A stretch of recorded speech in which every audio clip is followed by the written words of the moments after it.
I was the moderator for uh, the panel 2 that talked about the costing of interventions, and the way Hank Levin and Max Crowley presented, I thought they immediately went to the recommendations and suggestions after the first slide. So slides 2 and onwards, it was a set of recommendations based on what someone, I think Dan mentions, it was a pretty low-hanging fruit that the story apparently, and being someone who doesn't do benefit cost analysis, uh, hearing, being part of this conversation and hearing all this conversation, I think I, I'm totally convinced that this is an area that needs it needs standards, it needs consensus, discussions about consensus, and that's on what are the costs, what are the opportunity costs, and Hank's presentation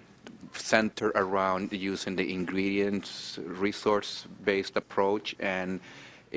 from examples given from the different presentations, it sounds like the people in this group know about them, use them, but it sounds like most people out there doing this kind of work, they do not. So if there's, I think if Hank were here, and this also happened, he would suggest that using the ingredient-based approach or resources-based approach would be something that's extremely important to focus on. As he said, he's been doing that for 40 years, and when we had our conversation prior to this meeting, he also emphasized that aspect. So I know I might be doing a disservice to his presentation, but that was, I think, what I gather as the bottom line if I were to follow the recommendation from the last panel to keep it simple, sweetie instead of stupid, perhaps.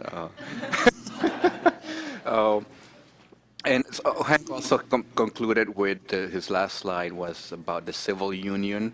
where he said set cost analysis simultaneously with cost effectiveness, set standards, avoid retrospective cost analysis to the extent that that can be done prospectively, of course, not that once something's done, one should not go back, right? Where it was different from perhaps what I expected was he also emphasized considerably something that he described as being new to him, this idea of incorporating a strong ethnographic component. Now, whether it's ethnographic or not, I think his point is to essentially do a better job at finding out what the programs are doing. And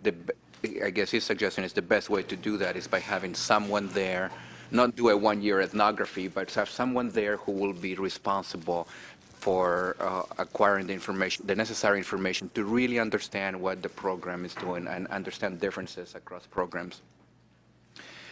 As far as Max's presentation, there was considerable overlap. So, and since he's here, he'll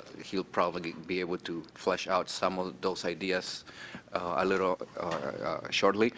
But what was striking from his presentation, aside from the overlap with Hank, was this aspect that he talked about. The need to consider, as when we're considering cost, to consider he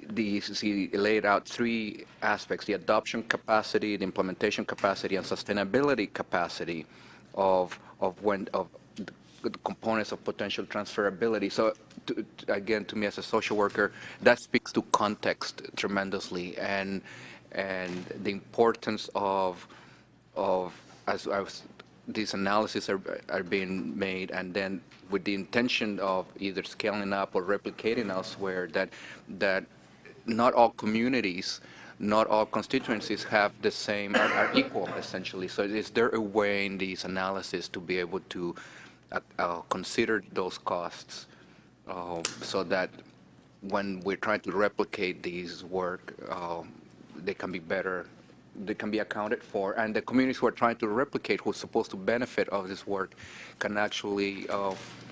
be helped better. And so I'll also another aspect that I thought was exciting that Max mentioned was to take advantage of the technology that's available nowadays to try to get to costs that otherwise might be too costly or almost impossible to get, such as using GIS, using the whole entire e-health mode of operating through that can capture data